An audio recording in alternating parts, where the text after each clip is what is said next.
still listening to Inspiration 92.3 FM, your number one family radio. It's time for E Extra. Well, not E Extra. We have guests in the studio. Special edition. Two beautiful women in the studio. We're going to have an interesting conversation. I'm not alone. Beatrice is in the studio. Hey, girl. I'm good. Morning. How are you? Good morning. I'm so excited about our guest today, or both our guests in the studio. Today, the 28th of May, is World Nutrition Day. And the theme for this year is Beyond the Table. And in the studio today, we have Nollywood actress, USAID Goodwill Ambassador for Nutrition. Her name, she needs no introduction, please. By the time you hear her voice, I wish people listen to the behind the scene conversation so they would have just determined, Well, in the studio today, we have Chioma Akpotha, who is a renowned Nigerian actress, having made a significant impact on Nollywood since her acting debut in the movie The Apple in 2000. She won the African Movie Academy Award for Best Actress in a leading role in 2007 for her performance in Sins of the Flesh, and received an Afro Hollywood Award for Best Actress in a lead role in 2010. Over her illustrious 20 years career, Chioma has starred in more than 300. Oh my God. 300 and counting. Produced and co-produced over 8 films. She has garnered numerous accolades, and as a public speaker and a mentor, her influence extends beyond the scene, making her a powerful advocate for maternal and child health initiative. In May 2024, Chioma Akpotha, I got your name correctly because Chioma Chukwuka. Chioma Chukwuka, because I'm used to Chioma Chukwuka. Yeah. Anytime I think about her, just Chioma Chukwuka. Yeah. She was appointed by the U.S. Agency for International Development as a Goodwill Ambassador for Nutrition. In this role, she is raising awareness about maternal health and child nutrition in Nigeria and beyond. And when I saw the ending beyond, reminds me of the theme for this year, which is Beyond the Table. Yeah. Please welcome. Where's my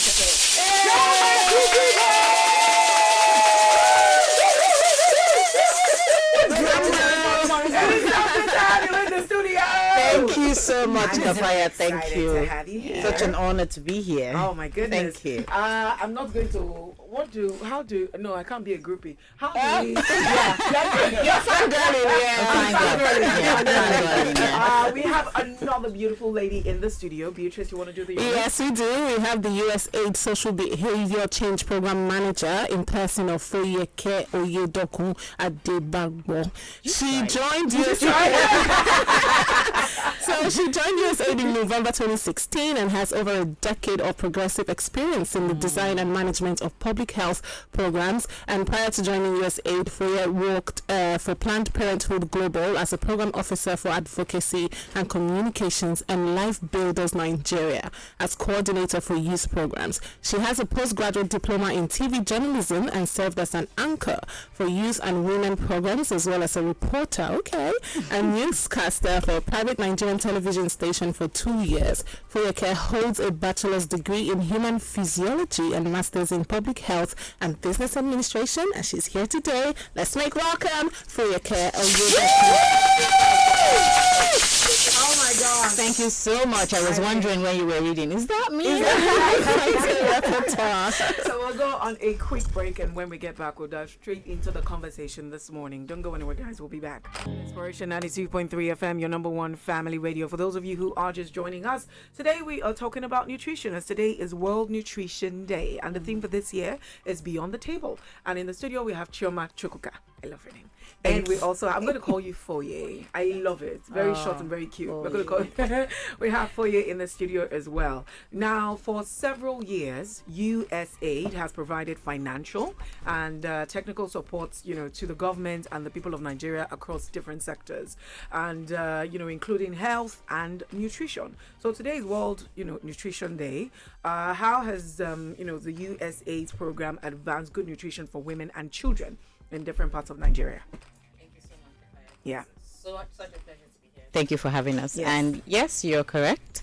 USAID, that's the United States Agency for International Development, has, for several decades supported the government of Nigeria and the people of Nigeria across multiple sectors. So financial and technical assistance support, and we're looking at sectors like education, agriculture, economic growth and power, peace, democracy and governance, as well as health and nutrition. So zooming in on nutrition, because it's all about nutrition today, our programs have taken a coordinated multi-sectoral approach. And this is pretty much aligned with the government of Nigeria's priorities and, goals for food security and nutrition in Nigeria. So most of our interventions are aligned with what's been articulated in the country's multi-sectoral plan of action for food and nutrition in Nigeria. And so our support is really across three critical areas. So there's agricultural production and food security. So oftentimes we support programs and our partners, drive, interventions that try to stimulate production, distribution, processing, and market-based systems that are able to deliver and meet the growing needs of Nigerian population in terms of just providing safe, nutritious, and affordable food, right? Then there's the health sector programming, right, as well. So nutrition and health are completely interlinked. There's no health without good nutrition, right? So the health systems and the health programming really focuses on women. We're looking at pre-pregnancy, during pregnancy, just because of the growing demand at pregnancy, of the on women, the physiological condition imposes on women, and then we're looking at children within the first 1,000 days. So the evidence is abound that that's a critical window for making the most out of nutrition outcomes for children. So that 1,000-day window is a focus, and we're really just driving access to clean water, driving access to sanitation, hygiene, and food utilization. So local food utilization to promote balanced and adequate diets, right, and nutrition intake. And I think finally is the humanitarian response and assistance, because we recognize, USAID recognizes that there's such an increased vulnerability that people in conflict-affected areas, populations face. And so there's just a lot of intentional prioritization of nutrition and food security investment in the humanitarian sector. So I think in a nutshell, right, all of our programs drive, all of these different systems, but then I think more importantly it's multi-pronged. We do service delivery, we do social and behavior change, we do nutrition research, supporting policy implementation, local capacity strengthening, and even just building and nurturing partnerships, including with the private sector, because the ag sector is basically driven, profit driven, and capital intensive. So I think it's multi-sectoral. Food systems, health systems, development, humanitarian context. You guys are doing amazing work, I have to say. But what's the most challenging thing about all that you have said? So I think the most challenging thing is really putting everything together. Because what nutrition is really, you focus on, it has multi aspects, right? So you do the health sector, but then without the agricultural sector, stimulating production. So it's really just that coordination that needs to happen across sectors, and even the support that needs the government, the increased prioritization that the government needs to give to that sort of sectoral lens to nutrition programming. So I think that's probably one of the biggest areas of challenges. Doing this. Okay, so I know you have a big reveal today, and I'm very interested in what that is exactly. Okay, so should we start with a drum roll? I mean, it's a big reveal, and I think you already did, a good job at the beginning introducing Chioma.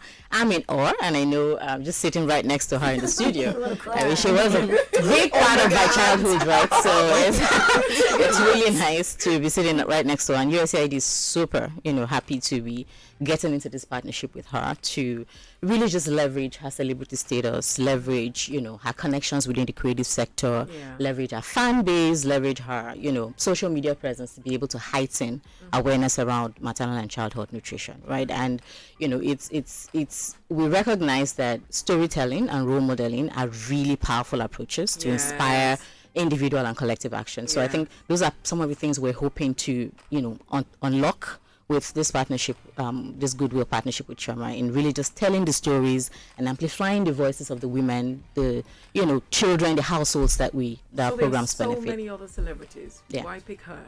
So because Chioma she's a Nollywood sweetheart, right? I mean, I don't even know the word to. She's a Nollywood sweetheart, and she's very genuinely committed to maternal and child health, well-being generally. So we definitely, as USAID, are confident that her partnership with her would, she's the right fit. She's a good advocate. Oh, she is. Yeah. So. Yeah. I'm gonna do a welcome again. This my head should not swell more than So tell us, it's one thing for them to come to you to, come on board. Yeah. But what inspired you to accept? Okay, so it was a no-brainer, right? I mean, I always look for any and every opportunity to serve. To the glory of God, I've harnessed a lot of experience over the years. I've been an actor and, doing the things that I do. So it's only best that with the experience I have and with the exposure that I have, that I use it to give back. So it was a no-brainer that when 𝐈𝐍𝐒𝐿 came to me and said, Chioma, we need to partner with you. We need your voice. We need your status. We need your page. We need everything that we can get from you to drive this message. I mean, it was, and I always look for, like I said earlier, every and any opportunity to serve in any capacity that will benefit the human race. And this was the perfect one for you to jump on board Yes. to partner with. Yes. Amazing. So you have recently visited a number of USAID supported sites here in Lagos. Yeah. What are your reflections from this? Okay, the very first one I visited was overwhelming, right? It took me back to where I'm coming from, and what I've been through as a woman, as a mother, and I almost got teary when I feel like you're about to yes, but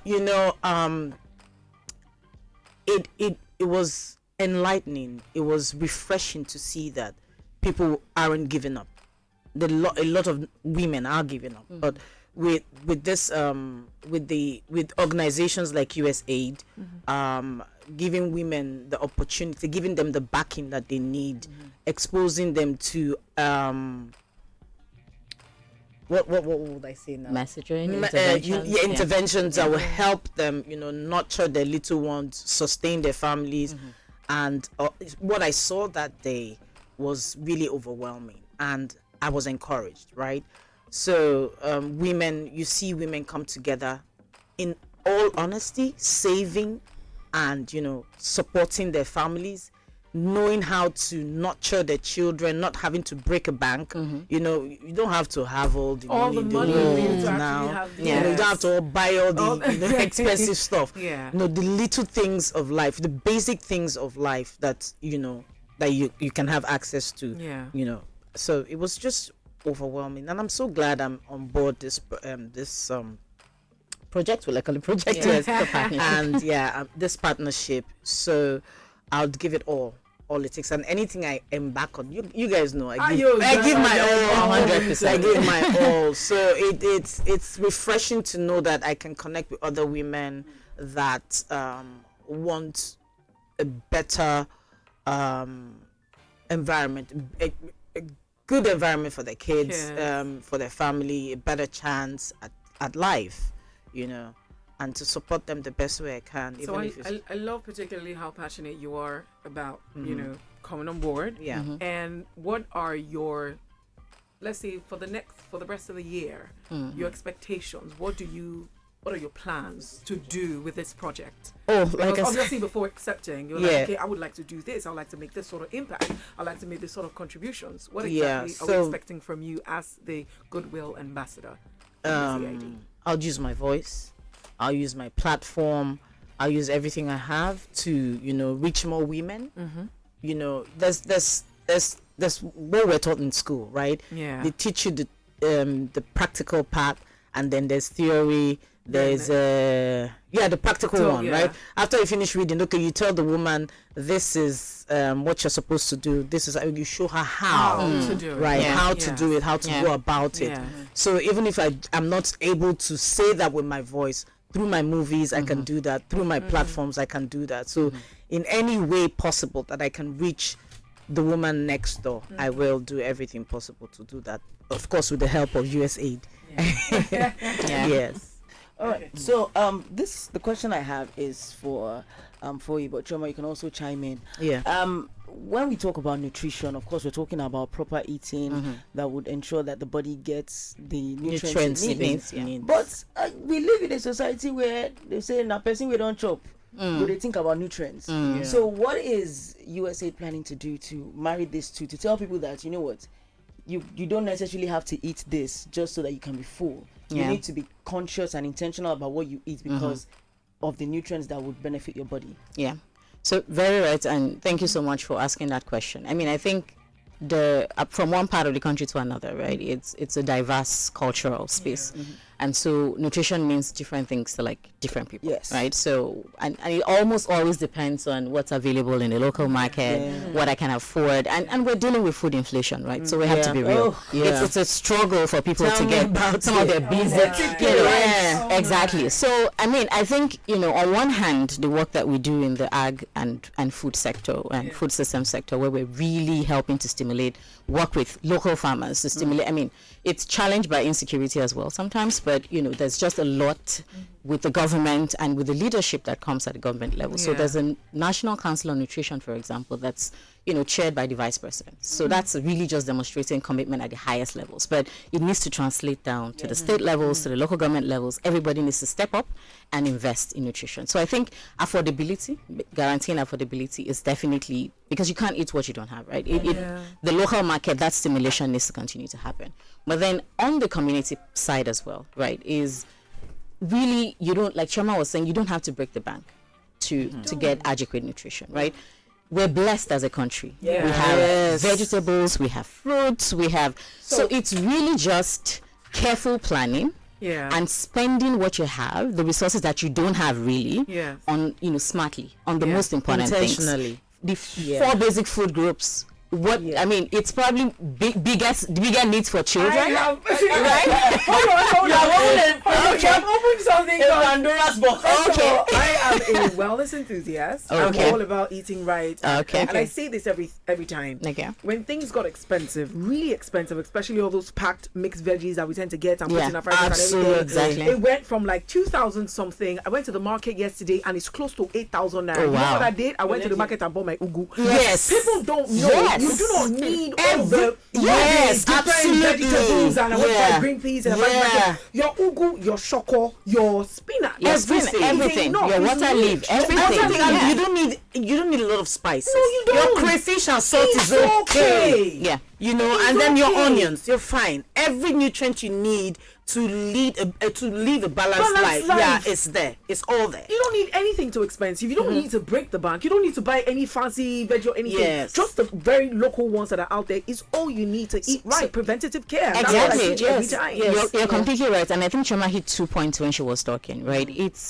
Sometimes it's the knowledge. But many times it's also just the agency. The feeling of I know how, the confidence that I can do this. Because I mean we've done a couple of research and we found, you know, local farmers who grow the most nutritious food, selling it off to buy Indomie for their kids, because it's more of a social class thing, right? Every child is eating Indomie, my child needs to be able to eat Indomie. And maybe trading off Indomie for eggs is probably better for that child, right? So I mean, so it's really just that continued, and that's why, you know, having Chioma, having a voice, having a platforms is very critical. We need to continue, and I think there's also the whole thing with school education, right? Catching them young and starting some of these generational shifts that we need to make, you know, further down the line, that gives us better gains for nutritional outcomes, you know, further out in the future. So there's quite a lot that we need to continue. We recognize USAID needs to continue doing through our programs and partners. So thanks for really flagging that. It's important. Beatrice, you want to ask a final question? So what would you say would be your key messages to Nigerian women and family listening to this now? Yeah, so I think we already started. That's really the key messages. Nutrition doesn't have to be so expensive. Nutrition doesn't have to be you know, it doesn't, it's both normative, social class and all of that, but I think there's that trade-off and balance that needs to happen between what the child actually needs, what the pregnant woman actually needs, her body needs, versus what is in vogue or what's. So I think my biggest message would be careful planning. You know, it starts with shopping, having the right things in your basket. because then those things get in the kitchen. Oh, yeah. And then you make them, right? Yeah. So it's that careful planning, going for. I mean, there are always, for every variety of food, there are always different options in the market. Yeah. So even if all you can afford is like fish and not meat, or eggs, because eggs have become really expensive now. You know, just make sure there's protein on the table, there's a bit of carb on the table, there's veggie on the table. So it's really just that careful planning. Because I preach to these people every time. They always look at me like as if I'm doing too much every time. So just on a final note, because we really do have to go. Interesting conversation. Our listeners are just the most funniest. He said, Auntie Chioma, I'm struggling to lose belly fat. I have dieted, I have gymed, I have starved, and I'm still exercising, but no, they see results. What can you recommend, ma? I recommend that you eat in bits. Okay. Don't eat late, and if you have to eat late, make sure you don't go to bed at least 2 hours after you've eaten. You see, from the pro. I mean, look at 2 hours after you've eaten, and then make sure you're eating the right stuff. It's not after spending like 45 minutes on the treadmill. The next thing you do, I'm going to eat it. and then you down it with one or deku or something like that. It's not our fault that we go and put off the lights in the kitchen. And it's not our fault. No. You also have to be very intentional with what you put in, so that what you see is, you know, you're happy with what you get at the end of the day. I think I'll just build on that and say, be patient with yourself as well. Right? Exactly. The belly fat thing come in 1 day, 2 days. It came over a period of time, so it will take a while. And then again, the older you get, the more difficult it becomes to lose weight. I remember when I was much younger, in my early 20s, just quarrel with somebody in the evening, all the weight is gone. But now, let me quarrel for it will take me 3 years for that thing I've eaten to leave my system. Right, so it's just being intentional and knowing your body and your body type. Exactly. Yeah. So younger people don't go quarreling, right? I'm so sorry. I didn't get so longer. We have got to go. Yeah. Thank you so much. Thank you so much. Thank you so much. I had a great time on the show. I did. Please look forward. I'm sure you guys have amazing things to come in the next few months that people would, see the work that you're doing. Yeah. And thank you for what you're doing as well. And thank you for coming on board. Thank you. And we look forward to seeing more from you as well. Awesome. Thanks. So that's it today, guys. Thank you very much. Coming up at 10:30 is Premier League Zone. At 11 o'clock is Nigeria People in Business. I will bite you. Nigeria People in Business at 11 o'clock and Premier League Zone at 10:30. Don't go anywhere. We'll be back. Follow us on social media, IFM93 Lagos on Instagram, IFM93 on Twitter, and Inspiration 92.3 FM on Facebook. We'll be back. Did you enjoy this video? Hit the subscribe button for more. Leave a comment and like. Thank you.